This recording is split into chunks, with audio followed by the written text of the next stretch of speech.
Hello, friend. What's up, bro? I already pressed record. I was just checking. No! It is lights out and away we go. Hello, racers. Welcome to episode 22 of the Hard or Soft F1 podcast. I am your host, Adrian Huff, and I'm joined, as always, by my co-host, RJ McCullough. What's up, RJ? Hello, Adrian. Another episode 22, yeah? Absolutely, Making good progress. yeah.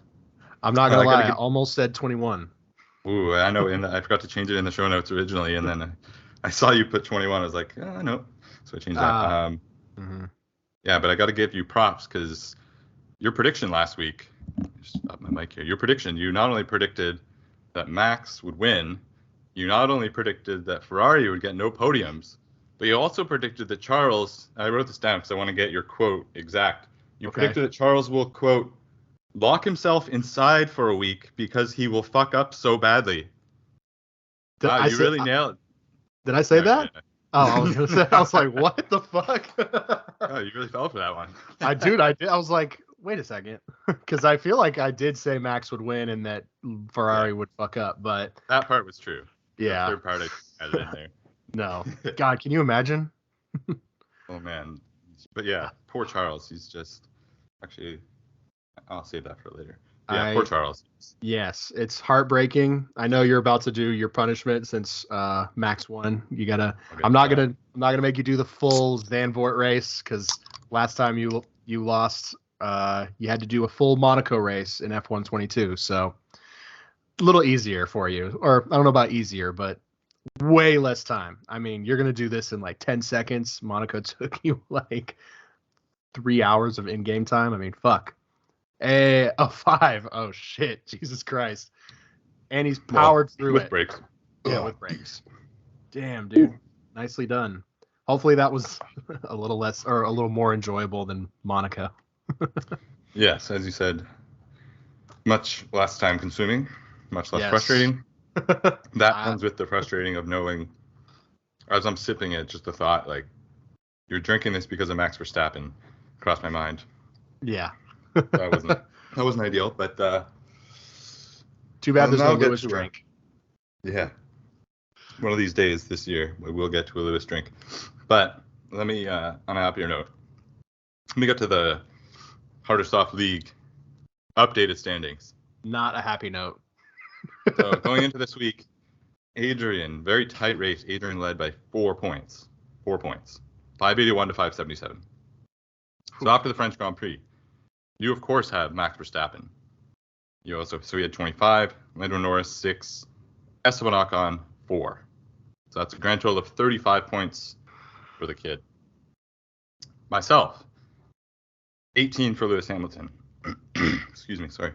11 for Carlos Sainz, 15 for George Russell, 12 for Sergio Perez, 2 for Danny Ricciardo, 8 for Fernando Alonso, and just for the cherry on top, 1 for Lance Stroll. So that's 67 for me, 35 for you. So after the French Grand Prix, 644 for RJ, 616 for Adrian. That's an RJ lead of 28 points. My God. I you always calculate the scores before the episode, but I knew like I don't really, I try not to like think about like our league during the race, but like during the last like 4 laps, I was like, oh, okay. I was like looking at the top 10 and I was just like kind of trying to rattle through my drivers. I was like, this is gonna sting. This is gonna hurt. Yeah. Well, we'll see how Hungary goes, but that was certainly a good, I mean, aside from Max winning, it was a pretty good week for me. Absolutely. So do we want to keep talking F1 or do we want to do a quick movie review that we both saw this weekend, or should we save that for the end? That's your call. I mean, we can mix it up. We can start with the movie because I think we may drag a little bit with the F1 talk because there's a lot to get through. There is a lot to get to. All right. So over the weekend, the movie Nope, Jordan Peele's new movie came out. So I saw it. One of my friends got tickets on like opening night, and then I told you that you should go see it. So you saw it. Absolutely. The reviews online are kind of mixed. A lot of people really like it. A lot of people don't like it. So if you don't want to hear spoilers, we're not going to give too heavy of spoilers, but maybe fast forward a few minutes. Mm-hmm. So, Adrian, what did you think of it? I really liked it. Yes. I'm gonna avoid major spoilers, or I'm gonna try to. If people care, skip this, or really care. Right. I like Jordan Peele a lot, obviously. I mean, high school, Key and Peele was the funniest shit ever. Spent countless hours watching Key and Peele in class. Get Out was one of my favorite movies of that year. I think it was 2017, something like that. I'm not sure, but I actually was not a super big fan of his second movie, Us. I just didn't really care for it. It's a whole separate issue. I thought it was a well-made movie. I don't think he's an extremely talented director. I just thought the script got a little lost. But Nope was just, I feel like he took what was wrong with Us and took it out, and then he just took the best parts of Us and all of Get Out and just sort of twisted it. Yeah. Oh my God, it was amazing. The cast was surprisingly amazing. I say surprisingly. Obviously, Keke Palmer and Daniel Kaluuya are fantastic actors, but there are a lot of side characters that when you first see them, you think oh, this guy's going to be in one scene, but then they turn out to be major characters to the plot. So that was pretty enjoyable because typically, side characters, especially ones that are more comedic relief, tend to be annoying as fuck. But I loved it. I thought it was a great movie. I didn't think it was all that scary, but it definitely had some very tense moments, some very creepy moments. There's one scene in particular I'm not gonna spoil. There's one scene that is fucking intense. It scared that scene is scary. I'll say that. I'm not gonna say which scene. And my favorite actor of the whole movie though is Steven Yeun. I love him. He's amazing. Yeah. His whole character in that side story was almost as entertaining or interesting as the movie itself. What was his name, June or whatever in the movie? Yeah. The Asian guy, right? Yeah. He the whole, there's, without giving too much away, they spend a pretty significant part of the movie showing his backstory and flashbacks to his childhood, and I really enjoyed those scenes. I think those scenes in particular seem to be the parts that people seem to be gravitating towards disliking the most, but I loved it. And that one scene that you were referencing, yeah, I'm sure that has to do with that. Yeah. One of the oh my God. most intense, hard to watch scenes I've ever seen in my life. But yeah, go ahead. Oh, it had very strong Spielberg War of the World vibes, which another movie that a lot of people dislike, but I fucking love that movie. That's one of my favorite Tom Cruise movies. I think my only real complaint, I could nitpick parts of the story. I'm not going to do that. I thought it was hilarious that they, in the trailer, I have her name pulled up here. They showed she's a main cast member in Euphoria. Her name's Barbie Ferrari, whatever. Her first name's Barbie. She plays Kat on Euphoria. She was a major, she was in the trailer in multiple parts, and it just in my head, I figured she'd be in the movie more than 10 seconds. I just thought it was so funny that they put this major actor in this trailer, and all she does, spoiler alert, she eats hot Cheetos and says a line, and that's it. And when we never saw her again, I just was when I walked out of the movie, I just thought about it and I just started laughing. I was that is just so strange. I didn't notice her. I know, right? But if I hadn't have seen her in the trailer, I would have just been oh, that's the girl from Euphoria. So yeah, what were your thoughts though on the film overall? Yeah, I thought it was really, really good, extremely entertaining, good theater experience. You're locked in the entire movie. The way it was shot and produced, unbelievable visuals.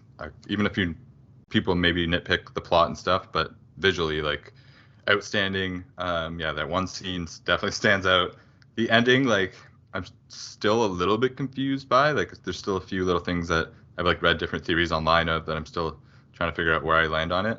But we can maybe talk about that after, because we don't want to give that away, obviously. Right. Yeah. No, it was very, very good. I would say, not as good as Get Out, but better than Us, and I'd say I'd give it like a pretty high rating. I'd say like 8.6 out of 10, something like that. I just gave it a solid 8 out of 10, but that is not a slight in any way. To me, an 8 out of 10 is a really good movie. So yeah, very highly recommend you go see it. I mean, it's doing very well in the box office, so I'm sure most people listening have already seen it. Before we move on, I will say Jordan Peele, he gravitates towards horror and thriller. I think he's probably one of the best like horror directors working right now because fun fact about me, I hate horror movies. Me too, man. We may have different reasons though. Okay. But we could have the same reason. I hate horror movies because I don't think they're scary. Oh. And now there are a lot of exceptions, but I'm just like overall every like major horror movie is just like the same to me. It's all just like, oh, there's a demon. Oh, there's this shtick like Truth or Dare, like Happy Death Day. That's actually kind of a funny movie, but it's just to me these horror movies all fall into the same category. They're all just like boring. There's terrible acting, terrible effects, and there's no real scares. It's just jump scares, which are not real scares, by the way. Playing a super loud noise when it's quiet suddenly is not a scare. It's a shock. And if you use shock in movies, it should be for, a different effect, not to try to get some cheap scare. But I think he uses the format brilliantly. And I am so sick of ghost movies. So it's so refreshing because he hasn't done that yet. And aliens are also like I guess a creature I love alien movies. They're just so fascinating and just really fun. So yeah, fantastic movie. Yeah, I was a little worried going in because I didn't think it was going to be too scary or anything, but a few of the trailers were like just like the movies that are coming out, or like right before the movie they show movie trailers, and they were a lot of like creepy movies that they were showing. So I was like, oh, should they just play these creepy trailers before horror movies? Yeah. So it's like, oh no, what's going to happen here? But then yeah, I'd say it was like almost more funny than scary. There was a lot of like good lines that in like tense moments that would just cut the tension really well. So yeah, it was definitely if you're like scared of horror movies like me, and I'm scared of horror movies kind of for what you said, the opposite of what you said, but you referenced it as jump scares. Like I hate jump scares. Like yeah, I don't mind I love suspense and thrillers, but it's the jump scares. I just hate those. Like just like I hate that feeling. So no, yeah. It's awful. It's to me it's like fake. It's fake horror. It's not real. I'm not like a huge horror stan or whatever. There's a handful that are like some of my favorite movies, like Hereditary, for recent, but. Yeah, just I mean jump scares. There have been many jump scares. I'm not trying to say that I'm just like some badass that doesn't get scared from horror movies. Like I've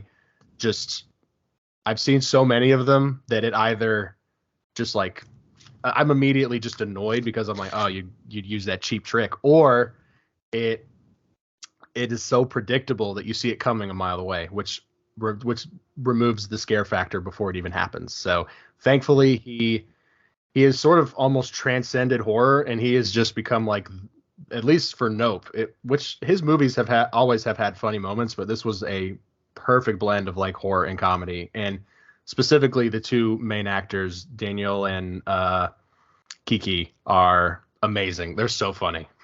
Yeah, so. He's put himself already. I mean, I'd say he was by the time this came out, but definitely now, just 3 movies in, he's already on the list of. Like if he puts out a movie, I'm gonna go see it in theaters. Absolutely. So and just say if you would have said that 10 years ago, like the Key and Peele guy, like what? But yeah, he's completely transformed his image and stuff. And yeah, he's like already one of the best in Hollywood. So yeah, that was good. But we can move on to another potential Hollywood relationship for you and your Red Bull fandom. I'm gonna let you take this one. Why don't you break this story down, because I didn't really want to look into it too much because it pissed me off a little bit.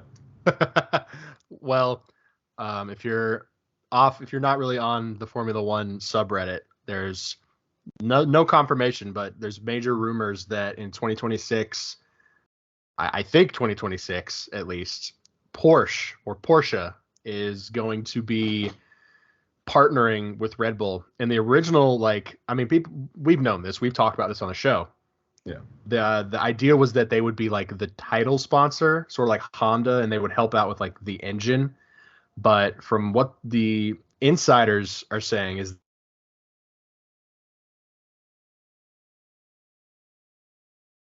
I don't know if that's just Red Bull Racing. I'm sure it is. Hold on. Oh, you froze? It cut off. It froze right when you're like, the insiders are saying.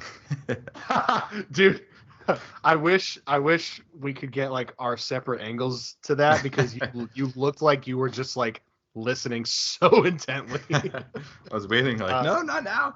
Right.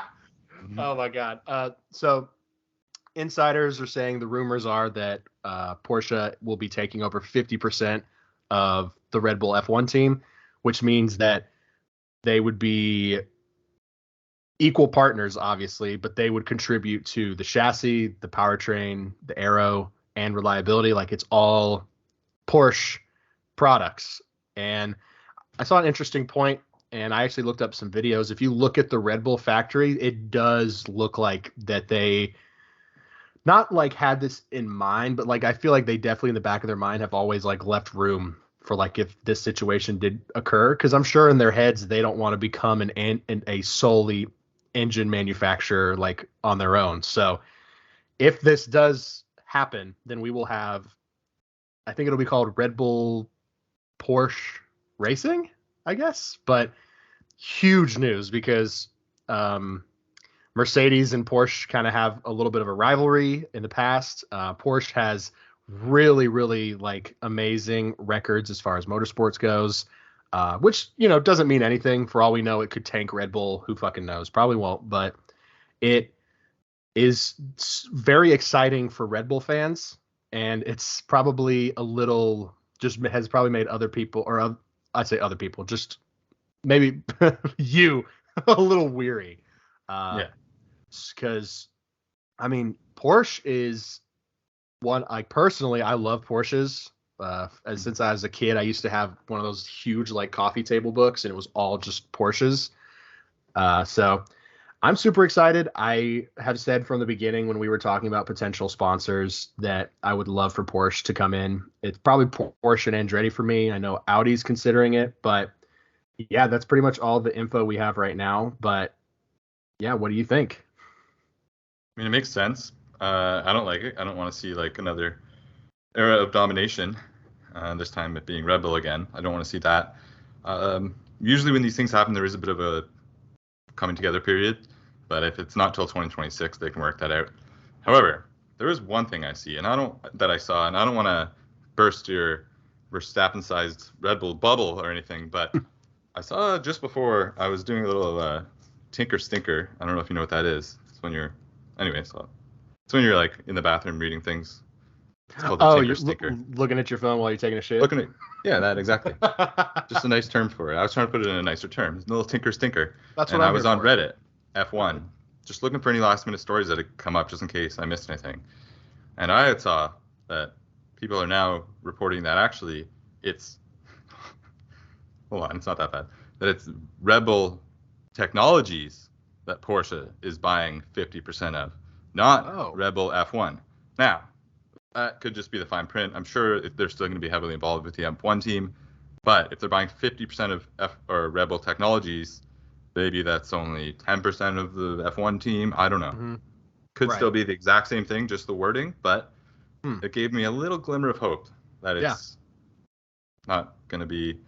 And then I also saw like people right away, people make like mock-up liveries of like the Porsche and Red Bull. Oh my God, they look so sick. Like they look so cool. So yeah, I will be happy to see a different looking Red Bull car on the grid, I guess you could say, because I like the look of their car, like the Red Bull, the blue, yellow, red, but kind of sick of it. Sick of it seeing going by the Mercedes. So yeah, that'll be a nice change. For sure. I mean, that just goes to show you how, I guess, unreliable F1 rumors are, because I literally read that article like 2-3 hours ago. Which, if what you read is the truth, then they're probably still going to be the title sponsor. They're probably going to primarily focus on the engine then in that case, which what I was reading, if Porsche does end up doing this deal, that they have like amazing engine technology, and it seems it would specifically suit these potentially smaller cars in 2026. So I would be okay if it's not like a 50-50 split, but if Porsche it wants to just get involved and just like become the title sponsor, fuck yeah. I would so much rather have that than like the old Aston Martin Red Bull. I love the Honda Red Bull. I'm not gonna lie, I love Honda, but I will happily take Porsche, especially because Honda is so strange with F1. That's all I'm gonna say. Yeah. I don't want to ramble. Like, what are you doing? Yeah, but hey, they won you guys a champion. Well, not they won you guys a champion, but they were instrumental in helping win the championship for you last year. Absolutely. But despite all the years of trouble when they first got in, they finally got it right, and then they departed. So that's a quick way to sum up what you were alluding to. Very Absolutely. quick way. Yeah, I guess we can talk French GP. Yeah. Kind of want to just do this one a little different instead of going like lap by lap. I think it maybe just kind of go a few key guys and discuss their race. So basically started out Charles Leclerc on pole, then Verstappen and Perez, ended Verstappen, Hamilton, Russell. So let's start with Charles Leclerc. And I'm just going to play one thing. I hope it catches on the mic. If not, I'll just put it in the episode. All right, let's hear this. This just sums up Charles's race. No! They hear that? No! It feels so wrong to laugh at, but fuck. I know. Fuck. Poor guy. Oh, that was tough to see. Tough to watch. Yeah, what did you think when he went off? I mean, obviously he's not on your team, but it still is just. Yeah, but I wanted him to beat Max. I wanted there to be a title fight. Like, I don't know. Like, I still am not 100% sure exactly what happened. Like, he says at first there was something with the throttle, but then I think he kind of just took the blame completely and said it was his fault and blah blah blah. But I still am not entirely sure. Like, I know he like spun out. Like, I know what like visually happened, but I don't know like technically what happened. Yeah. Do you? I don't. He did chalk it up to driver error, but I mean, the in Austria he was having to literally pull the throttle back, so it's entirely possible that it was a car problem, and maybe he was just like, I'll just take the blame for this one, because who knows what the internal chats are like at Ferrari. I mean, fuck me, that's got to be some like tense, stressful topics that they're going through. But oh my god, it's like, forget that he's even on my team. Like, I don't think I've ever been so disappointed to see Max win. Like, it is just it is so heartbreaking, just because as deep as a Red Bull fan as I am, it feels like this year is just the culmination of Charles. This felt like his year, and he knows that better than anybody. So like, it has just got to be like so fucked up. And the clip, I don't know if you saw it, but when he got out of the car, the marshals were like consoling him. That was cool to see. But goddamn, I feel for the guy. If this was his error, drivers make mistakes all the time. It was a really bad time for him to make an error, but I mean, he's driven so flawlessly this season. I mean, his poles, speak for themselves. He has equal poles with Max in his career, and yet Max has more than twice the wins that he does. Like, that shows how fucked up Ferrari is. Yes. Do you have anything else to add? Because I'm just devastated. Yeah, if it is driver error, like, it's one thing to make an error when you're in traffic or trying to overtake or something, but like when you're in first place, it's tough to. Yeah, that's tough. But I mean, yeah, apparently, like, from what I saw on Twitter, again, you can't always trust what you see on Twitter, but he like not only basically locked himself in his locker room or whatever afterwards, and because he didn't want to do interviews, like he obviously eventually did. But then he basically just like was like, I'm staying home, locking myself inside for the week until I get on a plane to Hungary. So he's taking this one hard, and yeah, he did say in his interviews when we did them, like, you know, if I lose the championship by 32 points, because Imola he lost 7 points for his driver, that was clearly a driver error at that time. And if this is 2, then if I lose by 32 points, I know it's my fault. And like, you could just see the pain on his face when he said it.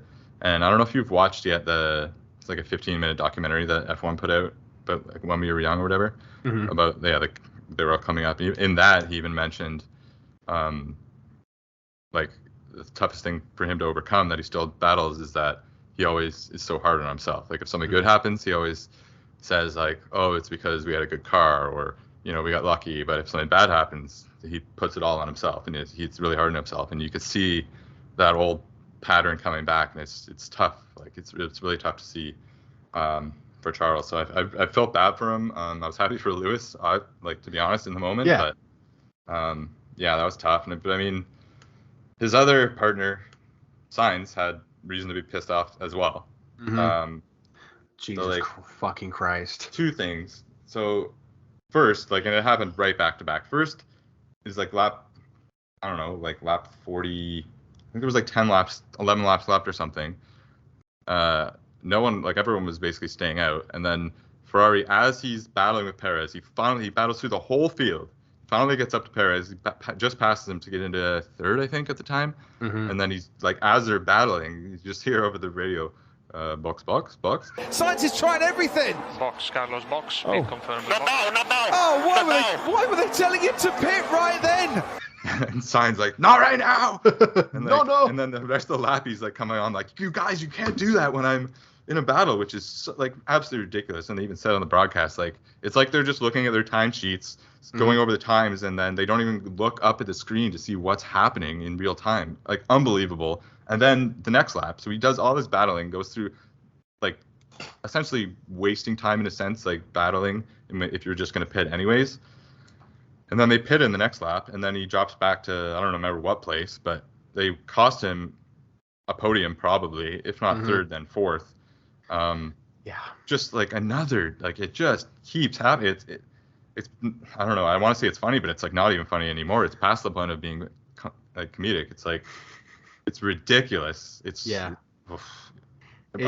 a Ferrari fan this year would be probably more frustrating than the way the last year ended for me, because at least I had the whole year of like excitement. This was just it's got to be just infuriating every race. No, yeah. I laughed so hard when they told him to box and he was fighting Perez. Like, I was just so baffled. And then they just pit him. Like, why? Why did you fucking pit him? I mean, it is incompetence. I mean, I don't know how else to put it. How can every other team get it right most of the time? But Ferrari just fucks it up every time. I mean, if it's not driver error, they've got to fuck up the other guy. You know, it's just like, gee, I mean, sorry, go ahead. No, I was just saying, like, what you alluded to last week, like, we were trying to kind of give them a bit of a benefit of the doubt that maybe, like, there's, which even, I don't know if it's benefit of the doubt, but that there's kind of some infighting and they're just focusing on one guy at a time, not as a team. But even in this case, like, Leclaire was out of the race on, like, lap 18. So, like, there was only one guy to focus on, and they still fucked it up. And they were really, really giving themselves the biggest of all pats on the back after quali when they, like, yeah, they got the toe right. Like, big deal. That's what you're supposed to do, is get the toe right in quali if you have a chance to, especially when you have a guy that's, you know, is starting at the back. So, like, yeah, his whole job in quali is to give the guy a toe. Like, it's not rocket science, but they were really giving themselves a big, oh, look at us, we're so good at strategy, look, we're not messing things up. And the next day they just, oh my god, man. Yeah. Like, I'm getting more worked up over this, and I'm not even a Ferrari, like, a little bit, but no, I'm a Mercedes fan. Like, yeah. Oh. You're absolutely right. It's hard to believe. And when the qualifying ended in the live thread, I saw so many comments was like, Ferrari's finally showing their master class and what they're finally like hitting their potential. I'm like, motherfucker, they did one thing right. Like, this is not a master class. This is like a passing grade. And then the next day they found out you fucking plagiarized, so you just fail. Yeah. It's just like Insane. We don't have to keep touching on Ferrari, but I genuinely don't know like if Charles can take another 10 races of this shit. I mean, if he gets a couple of wins, like what is that, compared to just the consistent disappointment? I do not blame him, by the way, for locking himself away. Like, to be perfectly honest, that's probably the smartest thing he could have done. Like, the last thing he should be doing is getting sympathy from his team or getting advice. And I hope to God that man is not on social media, because I don't know what it is. I'm not super involved in a lot of other like sport fandoms or whatever, but the F1 community online is horrible. I will say that completely, I just completely stumbled over myself, but I will say that confidently, that the F1 community is just so awful and toxic. Like, yes, there's some very nice people who, love the sport just like me and you, but like there are some dumb pieces of shit that like this sport, and they have no problem with just berating people for absolutely no reason. We're very familiar with that, especially with Latifi, but yeah, I can't take the rest of the season looking like this. So I can only imagine what he's feeling. It feels like we say this every week, but like maybe they get it together. Who fucking knows? Yeah, I mean, that's like you said, every week. Yeah. Even like going to Hungary, it's like now it's like Hungary going into the break. Like if they fuck this week up and Charles has to spend a month thinking about it, like this is the most important race clearly of the year, but maybe of his entire career. Like, oh, absolutely. It's insane the amount of pressure he has on him now, just like for every race going forward. Yeah, I wanted to ask you about Max and what you thought of his drive. Like, he obviously drove really well. Mm-hmm.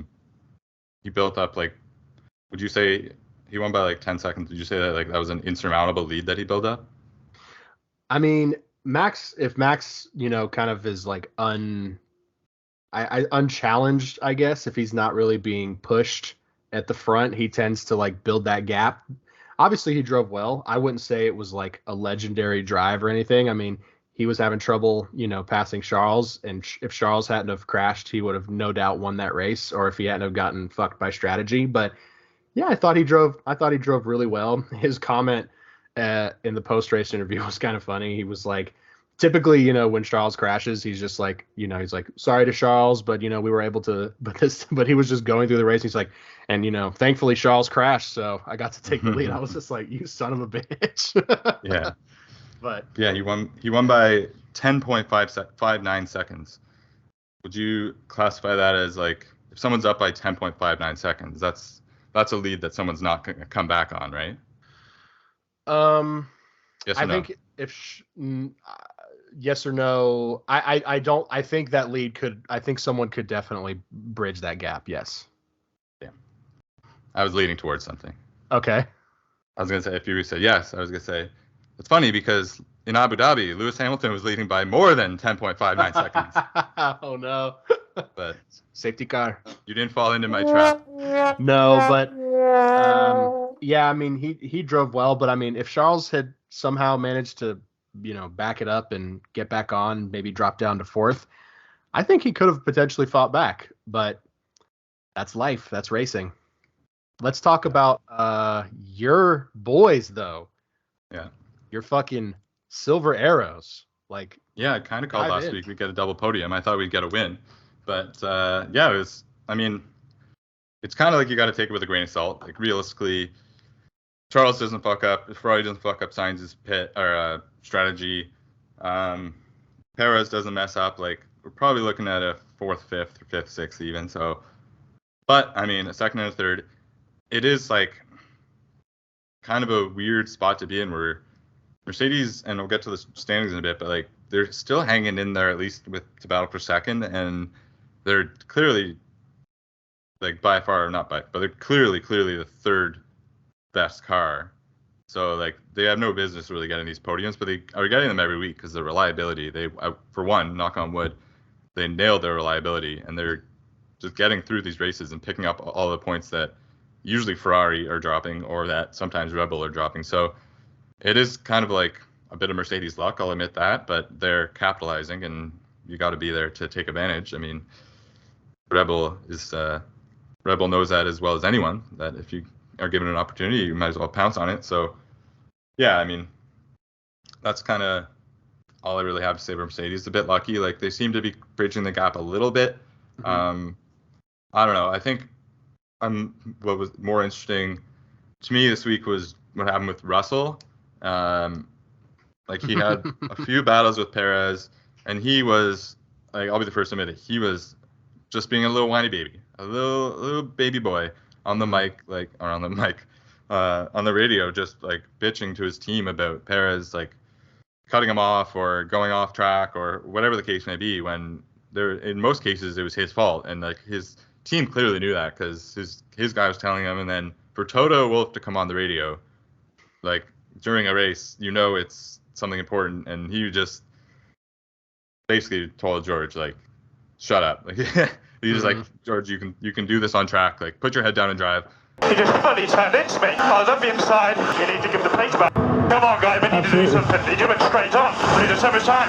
Front wheel to rear wheel is the rule if you're attacking. I would definitely from wheel to rear wheel. George, keep your head down. You can have him down. I wanted to reset him mentally. Just get your head down, concentrate, and focus on what you can change, which is drive awesomely and just overtake him one more time.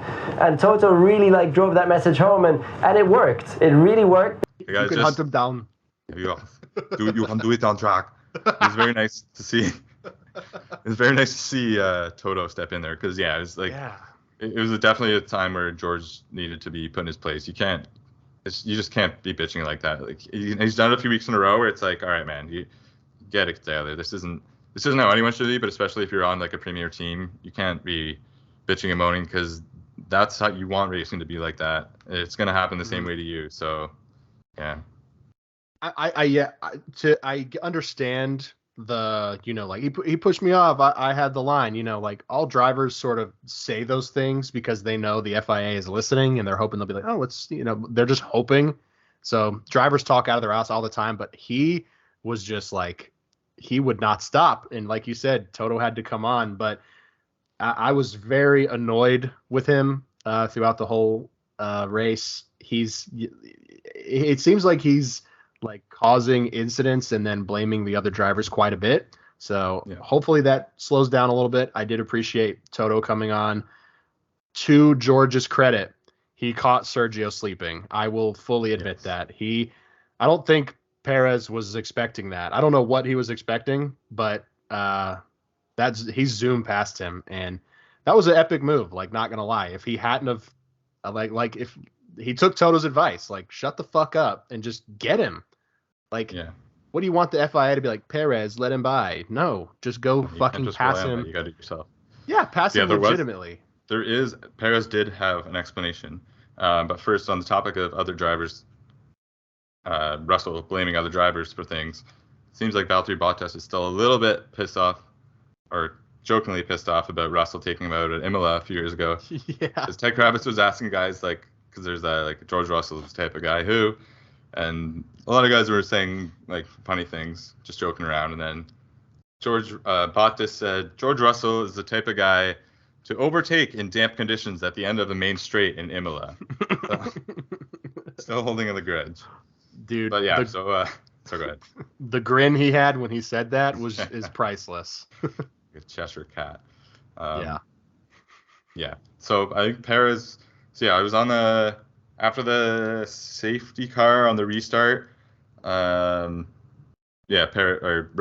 basically jumped the gun on Perez. On you go, and I think he's been caught sleeping, Sergio Perez, and look, Russell's challenging him. George Russell's ahead of him. Only took him about 10 meters there, and George Russell is ahead of Sergio Perez. Overtook him on the restart when the flags went green. So Perez said that apparently there was like a malfunction in the technology in his cockpit that said that the race wasn't going to restart for another like 10 seconds or something. So he was like slowing down because he thought there was more time until the restart. That being said, there are still literal flags waving and like signs everywhere and stuff. So it's a bit of an excuse, but I mean, it is.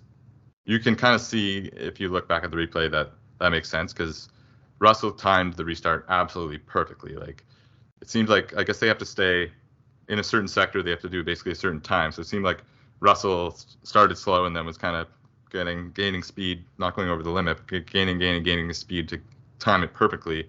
Whereas Perez was kind of, whether it was he was caught napping or there was a tech malfunction and he thought he had to wait longer. Yeah, it was kind of a perfect storm for Russell to get past him, and yeah, it was a good move. So that was nice to see. But then also, it just wasn't a very good race for Perez. Like on the very start of the race, so he started third, and then Hamilton overtook him within like 10 meters of the race start. Like, Hamilton's obviously very good at race starts, but Perez has a better car.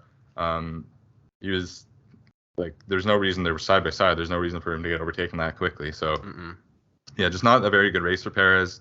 Doesn't seem like after Monaco he's giving Max the fight that we were kind of hoping might happen a little bit. But yeah. What did you think of Sergio Checo? It's disappointing. Sergio has got potential for sure. I mean, he's shown that he's driven great. He was just not on his game this track, and I don't think he has a very strong history at the French GP, if I'm not mistaken. Watch him like have gotten a podium there before.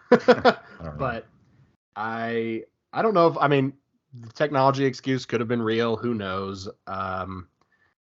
It seemed like he was trying to do like what Max does and just like come almost to like a stop right before the race restart and then gun it. But he just timed it wrong and fucked up, and then George just boop.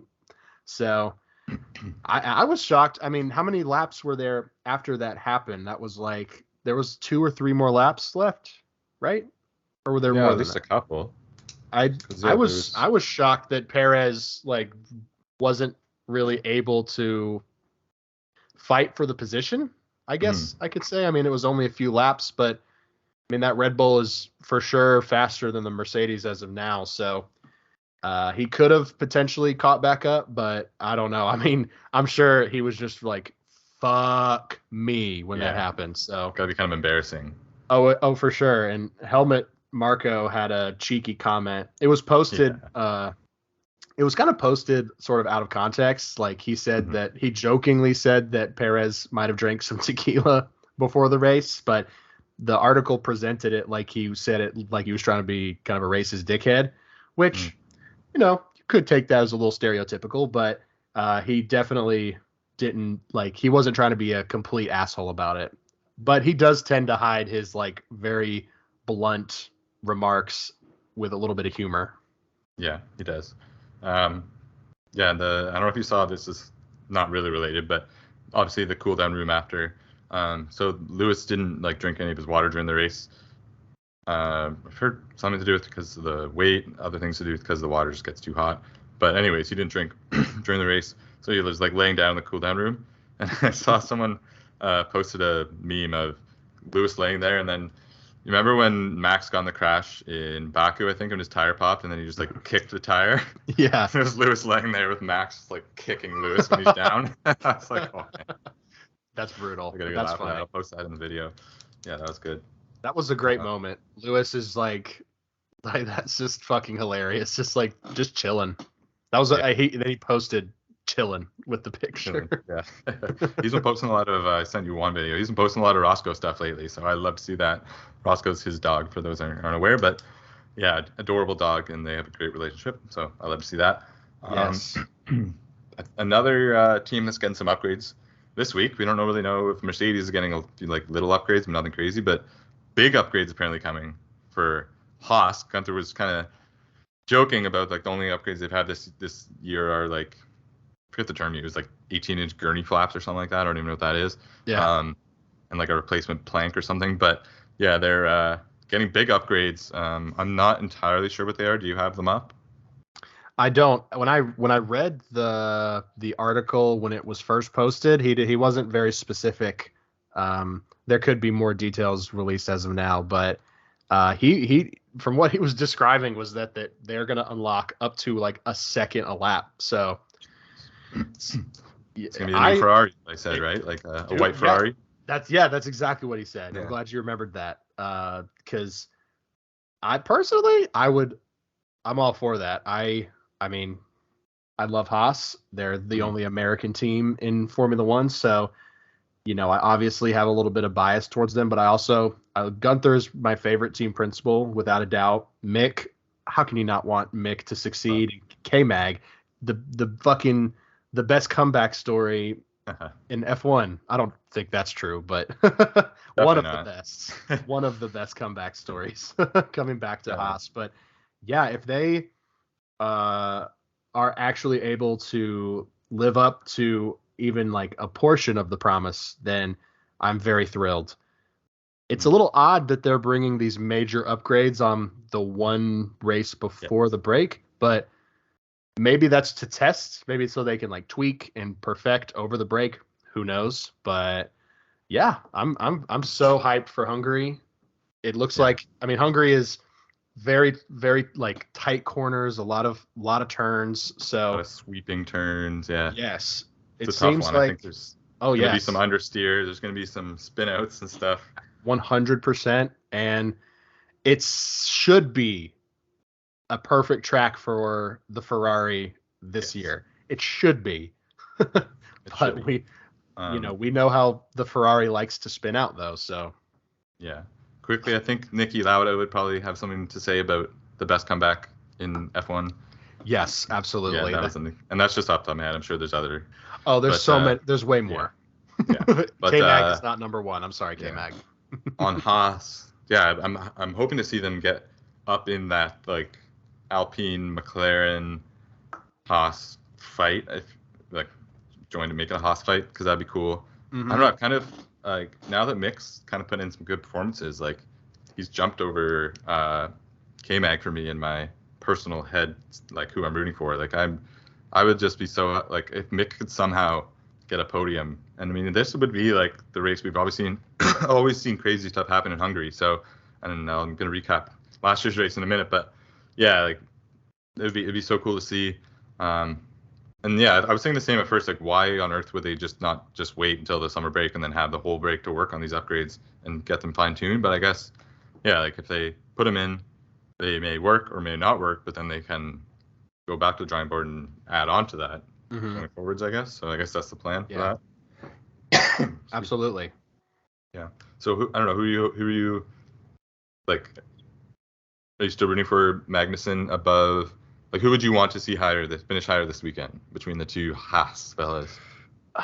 Probably K-Mag, just because he hasn't really put in like a epic drive in the last couple of weekends. Mick has got like 12 points. I want him to get more points, obviously, but the fact that he went from 0 his entire career to 12 in just a couple of weekends, it's fantastic. Yeah. If either of them get points, I'll be happy. I just want success for that team.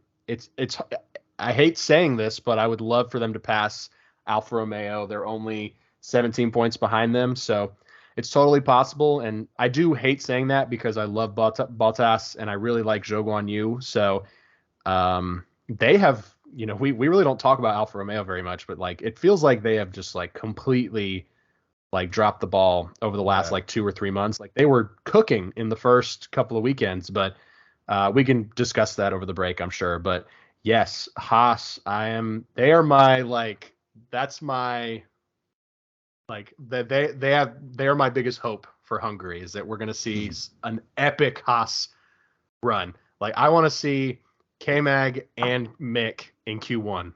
That's my prediction this week. Q3? What'd I say? Q1? Yeah. Q3. They'll be in Q1, my friend. I knew what you meant, though. Yes. Yeah. I don't know why I said Q1, but he got fucked over and left. He got left behind in Q1. He did. But poor guy. He had that lap time got deleted. But yes, both Haas drivers in Q3 is going to be my Hungary prediction. Okay. I guess we didn't quickly. Let's go over the drivers and constructors, and then we'll get into Hungary. So I'll do the drivers because I have a few points actually I want to make about both. But cool. Drivers, obviously Verstappen 233, number 1. Then we got Charles 170 in second. Perez at 163. Sainz 144. Russell 143. Sixth, Hamilton at 127. Norris in seventh at 70. Eighth is Ocon at 56. Then ninth is Bottas at 46. 10th, Alonso 37. And then the rest 11 to 20. Kevin Magnussen, Daniel Ricciardo, Pierre Gasly, Sebastian Vettel, Mick Schumacher, Yuki Tsunoda, Zhou Guanyu, Lance Stroll, Alexander Albon, and Nicholas Latifi. So the gap from first to second is 63 points, which is obviously a big gap. But what's interesting is now the gap between Charles and second is only 7 points to third. But we've seen kind of Leclaire and Perez go back and forth. But it's only 26 points to Sainz behind him, 27 points to George Russell behind him, and then only 43 points to Lewis Hamilton behind him. So, like, these guys are closer to second than Leclerc is to first. And the gap, oh, no, that's for constructors. But, yeah, it's just like Max is kind of starting to pull away. There's going to have to be some Red Bull issues for anyone really to get back in it. Yeah.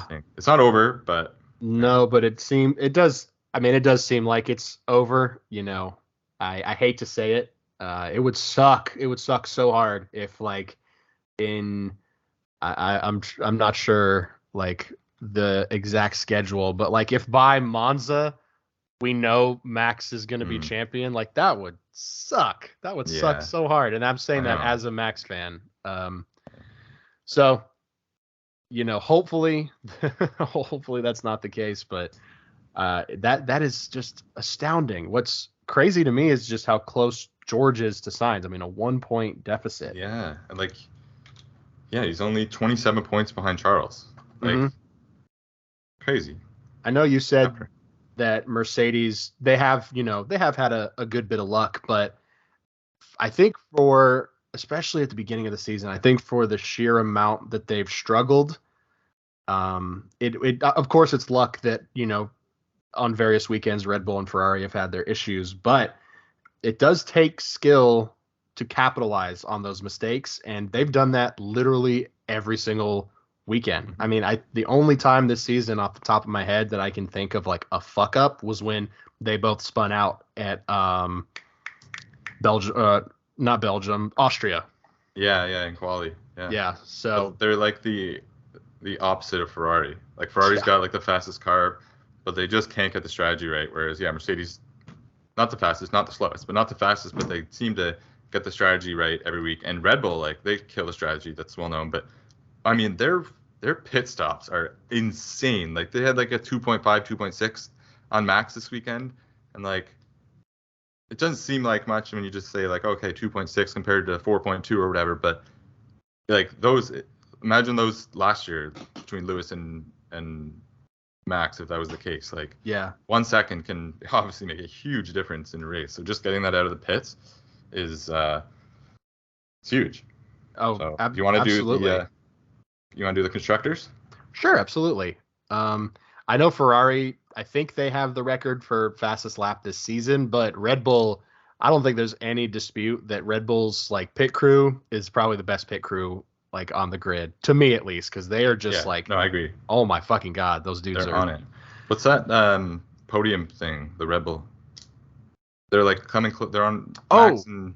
Yes. I'm gonna get the exact numbers, but Max and Sergio are hunting. I say hunting down. They're sort of like they're closing in on a previous record held by Mark Webber and Seb, obviously. So in 2013, in the 2013 season, starting with I can't read what flag that is. I think that's Singapore. I'm so sorry if that's wrong. It probably isn't, but it ends in Brazil. They got 14 straight podiums between Seb and Mark. So, and Max and Sergio are at 11 right now. So if they manage to go 3 more weekends and get a Red Bull on the podium, they will tie the previous record, which is pretty insane, especially considering just how dominant the Red Bull was back in 2013. Yeah, they had like 4 straight years of basically pure domination, and then kind of fell off a little bit. But crazy. But yeah, do the constructors. Yes, absolutely. So obviously we've got Red Bull at the front, 396 points. You've got Ferrari behind them with 314. And then you've got Mercedes in third, 270, only a 44 gap. Not that crazy, honestly, especially for the top three. In fourth, you've got Alpine at 93. Right behind them, McLaren with 89. And then you've got Alfa Romeo at 51, Haas at 34, AlphaTauri at 27, Aston Martin at 19, and Williams all the way in the back with 3 points, thanks to Alex Albon. Yes. So yeah. I would say out of all of those, what is most interesting to me, obviously the Alpine McLaren battle is extremely interesting. Yeah. I hate to say it, but Daniel has just not performed. And it is the car. Like, I will confidently say it's the car. I mean, I feel for Daniel because the car is designed for Lando pretty much. And they just kind of brought Danny into that. Obviously this car this year has some problems, but it's unfortunate. Besides that, we've obviously got Alfa Romeo and Haas. Haas has the potential, like, let's say Haas goes on an absolute tear. They could easily pass Alfa Romeo in sixth, and just maybe by the end of the year, if they just keep bringing those points, they could be up there in fourth or fifth. But that would be like, I think if they stayed on track with where they currently are and finished seventh, like, they probably would shit a brick. I think that's the best result that they've gotten in a long time. So yeah, they're moving up. They'll get a lot more money in the off season, and they'll hopefully be back even better next year. But yeah, the gaps, like, Red Bull to Ferrari 82 points, Red Bull to Mercedes 126 points, and then Ferrari to Mercedes only 44 points. Like, great number, 44. But yeah, Red Bull to Ferrari 82 point gap from first to second is, that gap alone, 82 points, is more than 5 teams have scored in total. Wow. Just like, kind of crazy that's how big their gap is. Like, even Christian Horner said, like this first half of the season's gone better than they could have imagined, which can't really disagree with that. No, you can't. So that's unfortunate, I guess. Yeah, Mercedes has to make up about 12.6 points per race the rest of the year on Red Bull if they want to take home the constructors. Tough. There's 10 races left. They're down 126, so we need about 13 points a race. So we have to come first, second against third, fourth, and we'll make up 17 a race. Holy shit! It'll still be done. I think, in all seriousness, it's 100% possible that they could catch Ferrari. Like, yeah, Red Bull. They definitely catch Ferrari. I believe that. For sure. Red Bull is. I think it's very unlikely, but it's possible. Like. We'll talk more over the break, obviously, but it's going to be, I just feel like it's going to be almost like it's a new season starting with just like previous results racked on, because who knows what these motherfuckers are going to cook up in this break. Yeah, it could end up being like, they will kind of take like if Red Bull keeps their gap, then we'll just kind of break it down into, like you said, a second half. Like going into next year, we'll be like, well, after the break, Mercedes led that's what I'll do. Yeah. If you actually look at it after the second half of the season, Mercedes was the best team. We'll see, though. I mean, there's lots that can happen. I'm curious if there's going to be, every summer break, it seems like, oh no, we're not going to have racing for a month, but it's just rampant rumors every week about driver moves and stuff like that. So it is still a lot of fun, and we're going to have fun with it. So not too upset. It'll be kind of nice just to kind of reset and focus on Mercedes coming back strong in the second half.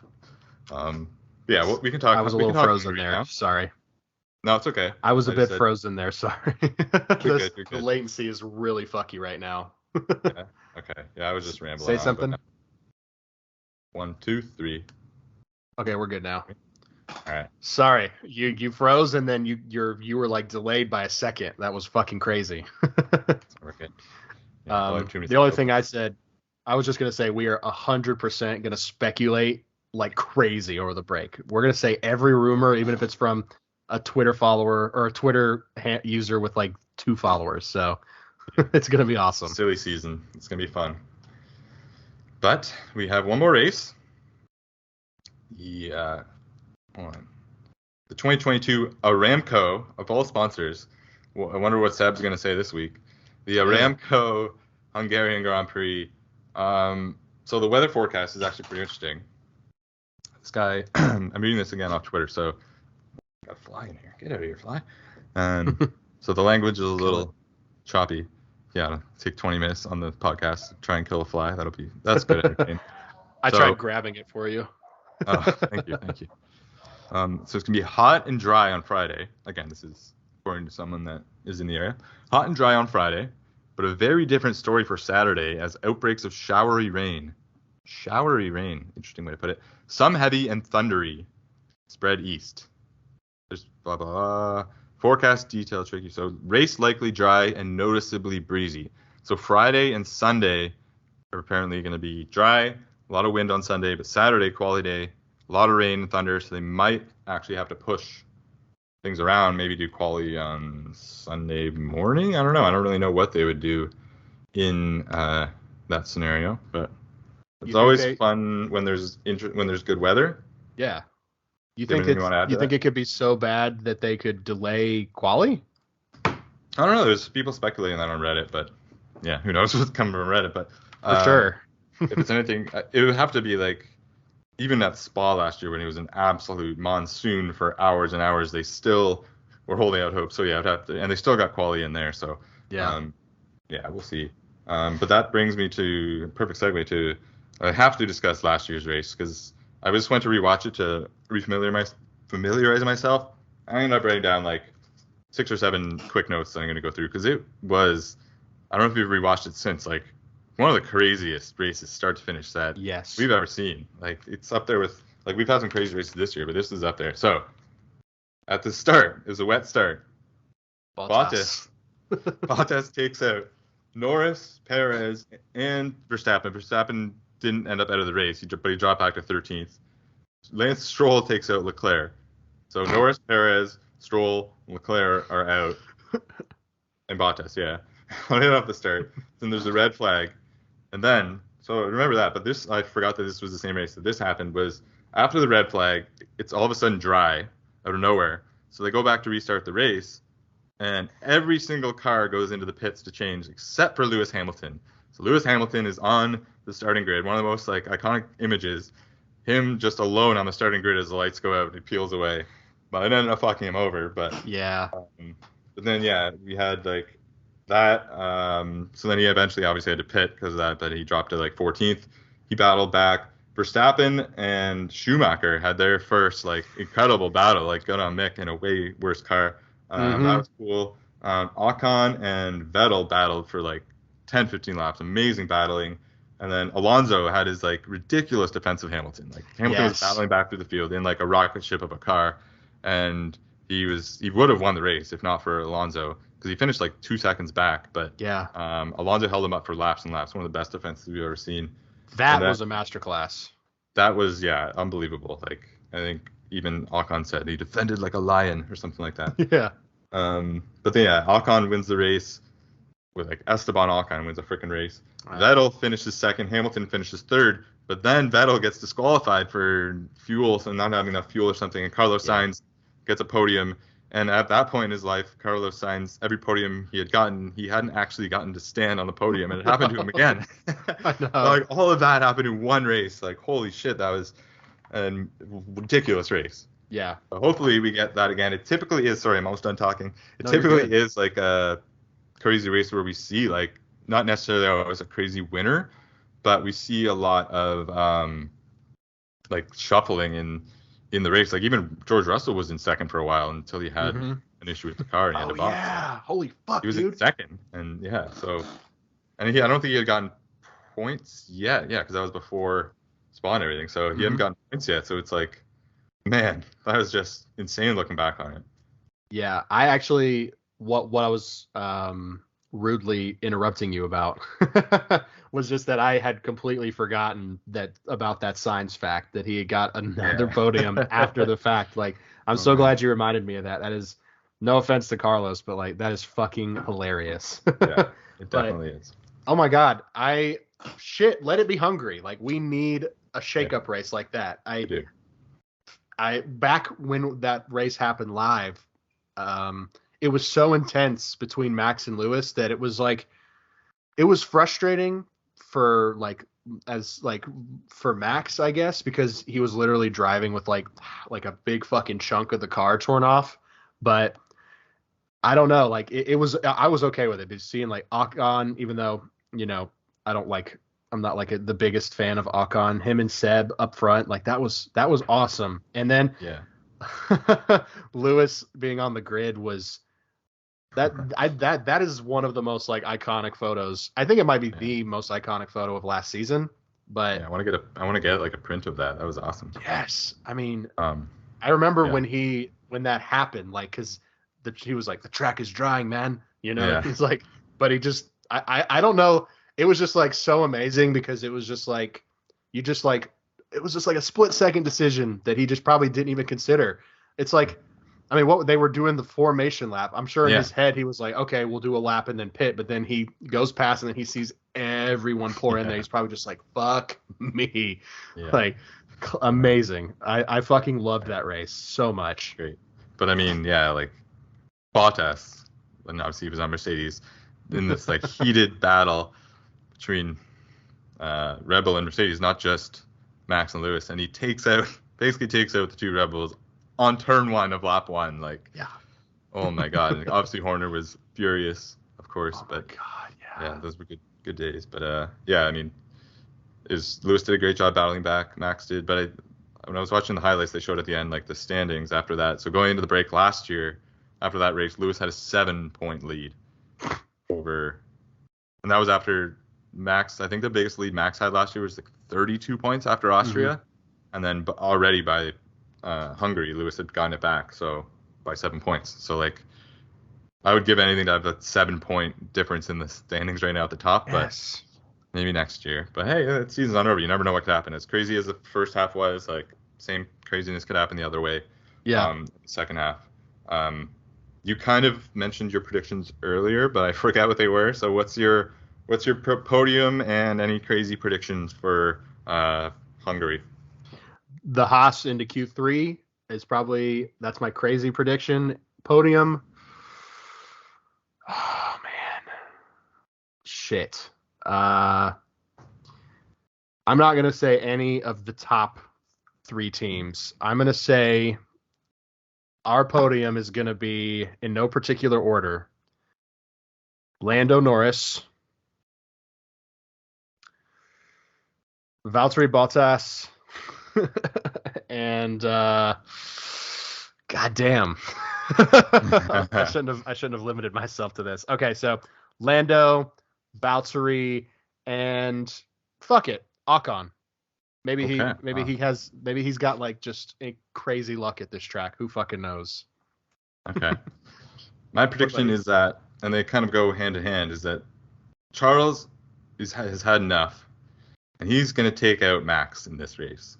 Max is going to DNF this race because he will be taken out by Charles. Charles will serve his 5-second penalty or whatever. He'll still come through and he'll win the race, and they'll hopefully send him off into the break with some happiness, and also starting a little controversy for the rest of the season that we can kind of debate for the whole break. Now, part of that is what I want to see, maybe not necessarily what I think will happen, but I'm going to stick with it and put good energy out there and hope that, sorry, Max, he'll be okay. He's just going to have a little spin into the gravel or something. He's not going to get hurt. I'm not rooting for that. But yeah, I'm going to say, not going to go as much of a limb as you, because as much as I want to see craziness, I'm hoping the craziness is just Max.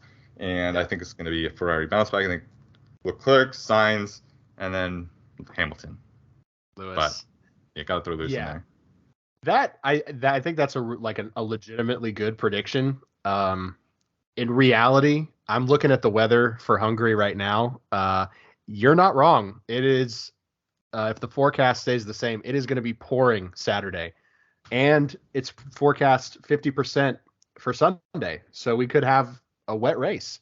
You know? Yes. That'd be sweet. So your prediction could 100% happen. Like, no doubt in my mind.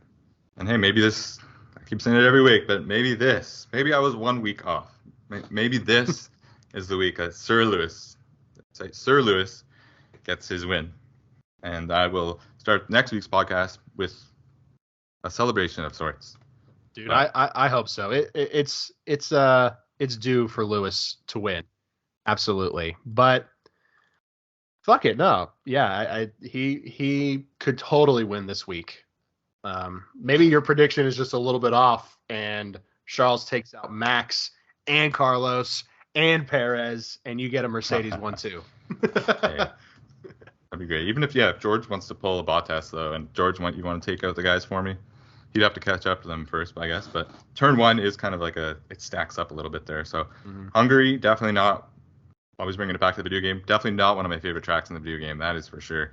It's just too slippy and slidey. Like, you can't. It's hard to go. Oh, you're frozen. I don't know if you can still hear me, so I'm gonna keep talking. Oh, there you are.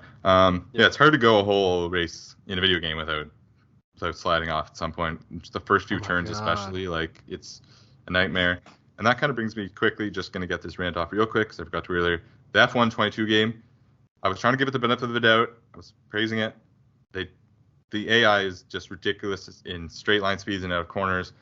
And I was like, okay, they're going to fix it. It wasn't too bad. And I also, I just started, so my team is near the back of the grid. So I'm like, okay, whatever, that's probably why. But they just did a new update, and everyone's like, okay, that'll fix it. And it's even worse now. So anyone that plays the game will be also shaking their head like, yeah, it's a real piss off. But maybe, unfortunately, I guess you're probably right to hold off a little bit longer on that. It's not even because, it's not even because I don't want to. I mean, it is because I don't want to spend the money, but it's because I feel like I would be wasting my money because I would just go back and play 21 because it's just abysmal. I haven't gotten hands-on experience, but like some of the videos I've been watching, it's just like, that is not a $70 game right there. Yeah, I mean, there's like audio issues, there's lag issues, there's like the whole EA Sports taking it over. It's exactly what we feared it would be. Like, I'm not gonna lie, I actually really do like the gameplay. Like, I'm just a guy that plays like my team and stuff, like the career mode. I don't really do much online. I don't do much. I'm definitely not gonna do the F1 life or the supercars. So that's why like most of the issues don't really bother me. I just I like that the new cars in the game, you can actually see like the regulations they put in real life. You can actually like feel those regulations in the game. Like, the cars are heavier, they are like slower out of corners. Like, there are differences that parallel real life. So I really like that, and like the new tracks and the new changes to the tracks. But yeah, it's like if you're like AI of like a lesser car on the grid will gain like a second and a half on a straight. It's just like you're qualifying like 7th or 8th going into the race, and then you finish like 18th and you haven't done anything wrong. It's like that's not very fun. So you end up just having crazy strategies and hoping for a safety car, and like it's just I mean, again, not a huge deal, and I'm sure they will eventually fix it, but they changed, like, people are freaking out because they changed, like, the new patch. They changed Kevin Magnussen's eye color because apparently his eye color in the game is wrong. But they couldn't fix the damn, like, AI, and I know those are two different things, but, yeah, people are not happy about that. So there's my quick little F1 22 rant. Very frustrating. It was, it's like $85 or so, and... Yeah, you got the Champions Edition, didn't you? I did, because I want to be able to race with like Schumacher and Senna and all those guys. I don't blame you. That's awesome. Yeah, but we'll see. Right now I have Oscar Piastri on my team, which is pretty cool. Oh shit, that's awesome. Yeah. I'm excited to play it. Like, I'm gonna buy the game. I just want to be able to have fun when I play the game. Just from what I've been reading, everybody's just been saying that like my team and the career mode is like just unplayable. And that is, like you said, that's all we do. So exactly. And I love it. Like, I still play it a lot. It's just, but I'm still chalking it up to like I'm only in the second season, so like I'm still 7th, probably 6th or 7th best car on the grid. So like if I finish just outside the points, it's not like the worst thing. Because also like once you get to the top and you're just like winning every race, it does become a little bit less fun in a way. Like, I like the battle to the top, but yeah, it's just they gotta fix it a little bit. But we'll get into that over the break more. We were going to start a new segment this week. Yes. Called Podiums, which is going to start ranking things, top 3. We had one for this week. We were going to do top sports to watch on TV, but we're already running a little bit long, and we have an entire month of no races, so we will kick that to next week. And so if anyone has any suggestions or whatever for topics or for answers, feel free to send those in. We're also going to do, whether it's next week or we wait until after the Hungary recap, we're going to do a little mid-season awards show. Maybe we get dressed up. Maybe. Oh, fuck yeah. Maybe there's a pumpernickel award. Who knows? Oh, I love you still have that. Oh, yeah. I've told you at the start, I made that stupid bet that I didn't need to make, that if Lewis doesn't win a race, I'm going to eat that damn pumpernickel on the podcast. So get nice and ripe over there for me. Oh, my God. Dude. He will win. He will. We will rise. I have faith that you will not eat that pumpernickel. I have faith as well. So yeah, I think that's pretty much it. Like I said, we got a little bit longer than we usually do, so we can kind of wrap it up here. But sure. As always, thank you for listening. Adrian, you want to tell the socials and all that? Sure, absolutely. And yeah, we did go a little bit long, but we were having some good conversation. Yeah, so absolutely. Gosh, here we go. I was going to add this, but I guess okay. So yeah, we are Harder Soft F1 podcast on YouTube, Spotify, Apple Podcasts. You can find us at Harder Soft F1 on Twitter, Instagram, and TikTok. We're growing, guys. We're getting there. We're episode 22. We're already better than 90% of all podcasts. So top 10% of all podcasts. That's a real statistic that I didn't just make up off the top of my head. But yeah, we got there. If you just read that one tweet that we read, it basically implies that we're in the top 1% of podcasts just based on longevity. If you look at the numbers, so hey, we're getting there. But please like and subscribe. Every little one helps. Yeah, absolutely. That's all I got. Let's go, Lewis. Let's get a win this week. Max, big DNF coming this week. I'm feeling it in my plums. I hope I didn't, knock on wood, I hope I didn't jinx Lewis for this weekend. But hey, you got to roll the dice. You do, but I don't know. I feel like some luck is coming Lewis's way. Knock on wood. So. But thank you all so much for watching or listening. Check us out on all of our socials. Make sure to stay tuned. We've got a lot of new cool stuff coming. Lots of fun segments. Lots of content. We're going to be changing things up here a little coming up here soon. Not like crazy changes, but just finding improvements. But yes, I won't keep dragging this out. Thank you all so much for listening and watching. We'll see you next week for Hungary.